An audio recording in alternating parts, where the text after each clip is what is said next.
ಶಾಸಕರಿಗೂ ಕೂಡ ಸ್ಪಷ್ಟನೆಯನ್ನ ಕೊಟ್ಟಿದ್ದಾರೆ ಈಗ ಸಿದ್ದರಾಮಯ್ಯನವರು. ಬಿಜೆಪಿ ಜೆಡಿಎಸ್ ನಾಯಕರು ನನ್ನ ವಿರುದ್ಧ ಷಡ್ಯಂತ್ರವನ್ನ ಮಾಡ್ತಿದ್ದಾರೆ.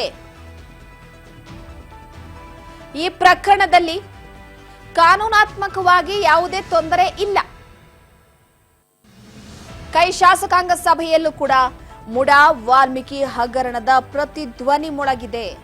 ಪ್ರಮುಖವಾಗಿ ಒಂದು ಕಡೆ ಸಿದ್ದರಾಮಯ್ಯನವರು ಎಲ್ಲ ಶಾಸಕರಿಗೂ ಕೂಡ ಒಂದು ಸ್ಪಷ್ಟನೆಯನ್ನ ಕೊಟ್ಟು ಬಿಟ್ಟಿದ್ದಾರೆ. ಈಗ ಯಾಕಂದ್ರೆ ಶಾಸಕಾಂಗ ಸಭೆಯಲ್ಲಿ ಮುಡಾ ಹಗರಣ ಆಗಿರ್ಬೋದು, ವಾಲ್ಮೀಕಿ ಹಗರಣ ಕೇವಲ ಅಧಿವೇಶನದಲ್ಲಿ ಇದೇ ವಿಚಾರಕ್ಕೆ ಸಂಬಂಧಪಟ್ಟಂತೆ ದಿನನಿತ್ಯ ವಾಗ್ದಾಳಿಗಳು, ಕೋಲಾಹಲ, ಕದನ, ಸದ್ದು, ಗದ್ದಲ ಇದೇ ಆಗ್ತಾ ಇದೆ.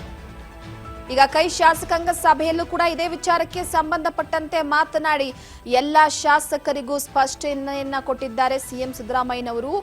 ಜೆಡಿಎಸ್ ಬಿಜೆಪಿ ನಾಯಕರು ನನ್ನ ವಿರುದ್ಧ ಷಡ್ಯಂತ್ರವನ್ನ ಮಾಡ್ತಾ ಇದ್ದಾರೆ, ನನ್ನನ್ನ ಹಾಕಿಸ್ಬೇಕು ಅಂತ. ಯಾಕಂದ್ರೆ ಹಣಕಾಸು ಸಚಿವರಾಗಿದ್ದಾರೆ ಸಿದ್ದರಾಮಯ್ಯನವರು.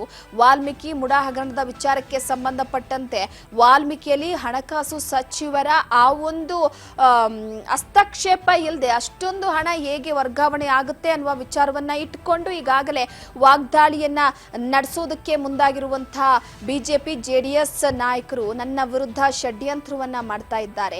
ಈ ಪ್ರಕರಣದಲ್ಲಿ ಕಾನೂನಾತ್ಮಕವಾಗಿ ಯಾವುದೇ ತೊಂದರೆ ಇಲ್ಲ, ಉದ್ದೇಶಪೂರ್ವಕವಾಗಿ ನನ್ನ ವಿರುದ್ಧ ಷಡ್ಯಂತ್ರವನ್ನ ಮಾಡ್ತಾ ಇದ್ದಾರೆ.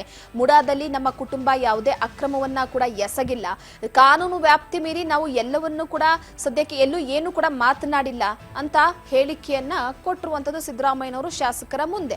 ಯಾಕಂದ್ರೆ ಮುಡಾ ಹಗರಣದ ವಿಚಾರಕ್ಕೆ ಸಂಬಂಧಪಟ್ಟಂತೆ ಸಿದ್ದರಾಮಯ್ಯನವರು ಇದನ್ನ ಹಂಚಿಕೆ ಮಾಡಿರುವಂತದ್ದು ಬಿಜೆಪಿ ಸರ್ಕಾರವೇ ಕೊಟ್ಟಿರುವಂತದ್ದು, ನಮಗೆ ಬೇಡ, ಸೈಟ್ ಅನ್ನು ವಾಪಸ್ ತಗೊಳ್ಳಿ, ಅದ್ರ ಬೆಲೆ ಹಣ ಕೊಡಿ ಅಂತ ಹೇಳಿಕೆಯನ್ನ ಕೂಡ ಕೊಟ್ಟಿದ್ರು. ಇದಾದ ನಂತರವಾಗಿ ಒಂದು ಕಡೆ ಶಾಸಕಾಂಗ ಸಭೆಯಲ್ಲೂ ಕೂಡ ಅಧಿವೇಶನದಲ್ಲಿ ಸಮಸ್ಯೆಗಳ ವಿಚಾರವಾಗಿ ಚರ್ಚೆ ಆಗ್ತಿಲ್ಲ.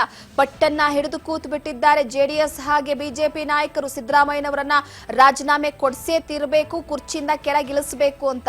ಸೊ ಈ ಹಿನ್ನೆಲೆಯಲ್ಲಿ ಸದ್ಯದ ಮಟ್ಟಿಗೆ ಶಾಸಕಾಂಗ ಪಕ್ಷದಲ್ಲಿ ಎಲ್ಲಾ ಶಾಸಕರಿಗೂ ಕೂಡ ಒಂದು ಕಡೆ ಮುಡಾ ಹಾಗೆ ಅದರ ಜೊತೆಗೆ ಈ ವಾಲ್ಮೀಕಿ ಹಗರಣದ ವಿಚಾರಕ್ಕೆ ಸಂಬಂಧಪಟ್ಟಂತೆ ಸೂಚನೆಯನ್ನ ಕೂಡ ಕೊಟ್ಟಿದ್ದಾರೆ.